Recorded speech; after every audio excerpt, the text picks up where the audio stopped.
interested to know between now and your sitting what you're going to do differently. So, Mohammed, what do you think you're going to do differently? I think trying not to get overwhelmed with the patient. There's been a lot of times, especially the second case, I got completely, you know, I don't know what to say really, but Oh, just don't my worry. Yeah. my center of focus, and making sure that I don't get too overwhelmed on an emotional level and addressing and prioritizing the main concerns.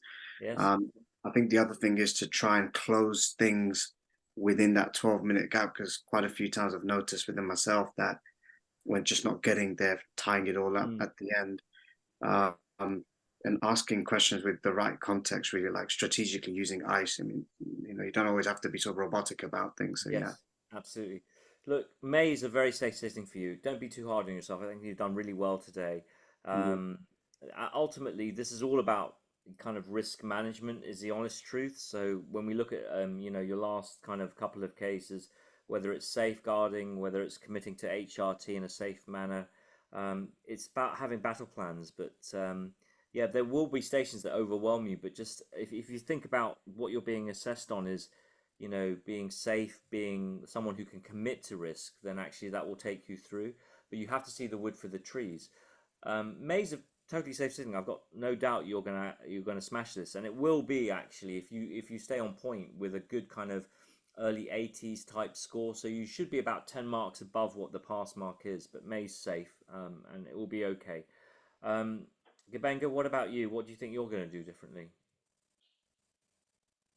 Going forward, I need to follow the patient, Yeah, just follow the cues, allow the patient to drive and then just stare really. And yeah, that will lead me to, to the desirable endpoint. yeah, And absolutely. also try to remain calm. I guess I'm a bit, anxious. I could feel that Mhm. um in my delivery today. Yes, And like you mentioned, I also need to work on my language, yes, the choice of words, carefully picking them, yes. and of course, prime the case before you go into it. Yeah, no, good, good. Technically, you're very sound. I think the key for me is the presentation.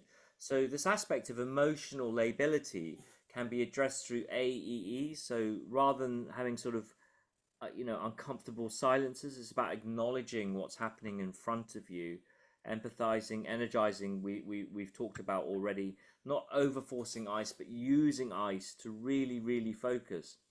May should be absolutely fine, but again, it's just about working on this presentation. And so you have to work with the right group. You've got to work with people that will call you out, and that's difficult. We don't like being critical of each other, but this is why we need to talk about study groups a little bit later. But no, I've got no doubt you'll be fine, but it will rely on people critiquing you in the right way. I think that for me is going to be fundamental. Omar, what about you? What do you think you're going to do differently?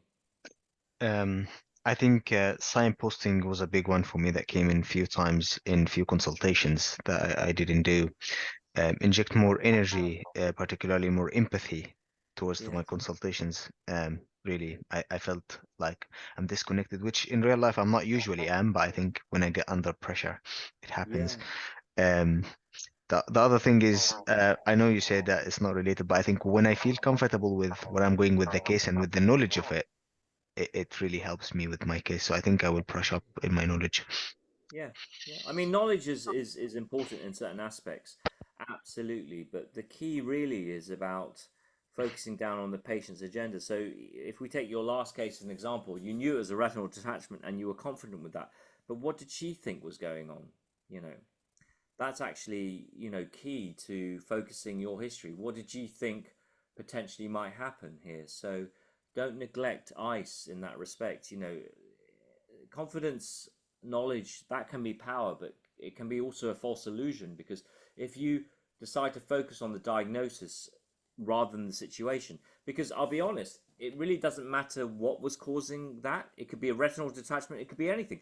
She still needs to be seen in eye casualty. That will not deter from the mark. What's important is how you manage the anxiety that comes with someone who's come in with a preconceived idea, and actually we have to say that's not what's happening here. So the fact that it's a retinal detachment or not, it doesn't actually really matter. She still needs to be seen. So what I would say to you is be cautious. Don't think this is a knowledge thing, because it's actually not really. It's about focusing on your patient's agenda, which is actually going to be, really key. And if we look at your second case, for example, around diazepam, that was his agenda. And if we had acknowledged that earlier, used our notes to understand where we are, then actually we would get to a more functional place. But yeah, I mean, you've demonstrated some good skills. You're taking it, I believe, in June, and that's plenty of time to get this right, to get into a good 80 score. But what I would say to you is, please don't think this is about knowledge, because it's actually not about that. It's about focusing on your patient and their situation and their agenda. If retinal detachment hadn't crossed my mind, it doesn't matter. I recognize this is serious, and I have to escalate it, whatever the reason is. It's how I persuade the patient that we have to move in that motion is the key. Darshi, you're obviously taking it quite soon. What's the actual date in April? It's 3rd. Okay. What do you think you're going to do differently? I guess using the notes that have been used as much or very well before, in terms of like thinking what it could be, or just looking at the notes. I think sometimes I do over ice. I think I just ice to the sake of doing ice. But Yeah, that's right. Yeah. I think you're going to be fine. I've got no worries about you at all. I think you're going to score very well. You'll definitely score in the mid to high 80s, possibly early 90s. I mean, you could potentially be a top scorer, but time is limited. To be a top scorer, you have to work on your negotiation skills, which is being absolutely clear about saying no. And you will be faced with that on many occasions in your sitting. So, if you recognize it's a negotiation station, please highlight that by using this very strategic word dilemma. Be absolutely crystal clear as to what you are prepared to do and what you're not prepared to do, basically, and think about the compromise. But no, I've got no worries about you. So thank you very much for attending today. You'll be fine for April. But I think it's about challenging, and your physical stations don't phase you. You have to work on your negotiation stations from here on in. So you need to pick stations that are going to challenge you in that way, rather than being in your comfort zone, because this exam is going to push you out of your comfort zone in lots of different ways. Yes, Omi Benga, what about you? I can't wait to hear this. Unmute yourself. Go on. So obviously the first one would be about it's not what I say, it's how I say it. So I think that's really important when it comes to negotiation, finding a way to make the patient feel that I'm on their side. Yeah. Even when I want to say no, to something. Yeah.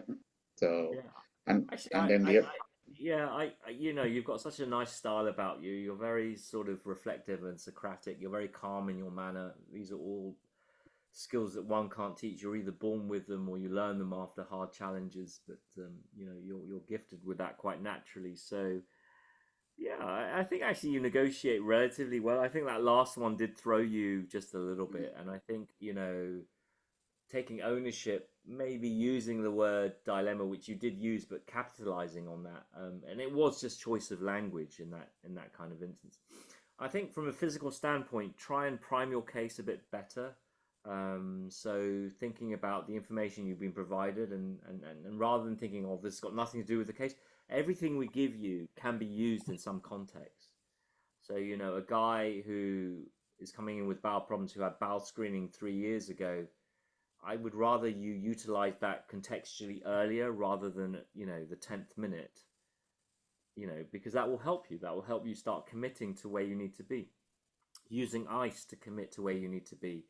But, you're sitting it, I believe you said in May, and that's very safe for me. Again, it's just about working in the right way. So no, good. You should be scoring really for me, early 80s, mid 80s. It should be a safe pass, actually. But deal with what's at hand. I think that's the key. Ezat, what about you? Right. I think very useful day for me, really. My exams in a few weeks' time. I mean, what I have learned from today is when I am confident about something which is crystal clear from the scenario, I shouldn't get shaken in terms of my confidence with what the patients say. I should stick for what I think is the right thing, and I should share, like, be honest and clear with the patient why I think this is the right thing. Sometimes when the patient resists and fight against what I say, I get like, is this the right thing? Have I missed something he said? Is he trying to help me? Actually, sometimes not. This is the right thing, but he was giving clear instruction to resist what you say. So, and if I follow this, I mean, yeah, you have to get the knowledge, you have to get the um, good structure to get to those conclusions that this is the right decision or this is the right advice. This is how we should take things forward. But then when you do that, when the patient resists, I shouldn't be unconfident. I should keep it, and share with the patient why I think this is the right thing to do. So I'll try to do that. You're too, you're too nice. You're smiling all the time. You just don't like to say no to people. But the art of general practice is saying no quite a lot, to be honest. Yeah. So follow your gut instinct. I would say if we break down your well, for the first thing to say is, I have no doubt you'll be fine in April if you stick to your guns. The tips I can give you right at the end in terms of your battle plan: use your notes wisely. Your enuresis case, there is more information you could have definitely used. You did use that well in the second case for postnatal depression. But ultimately, if you're faced with a negotiation and you have a dilemma, please address what the patient's saying to you. If they're saying to you, I want to talk about this, then that's what you're here to talk about, basically. So don't park the elephant in the room is very important for this. But you've done well, and you should really be scoring in sort of 80s zone if you keep this trajectory. But just be clear, someone asks you for something, don't park it, please. Just deal with it. It's really, really important. Well done, guys.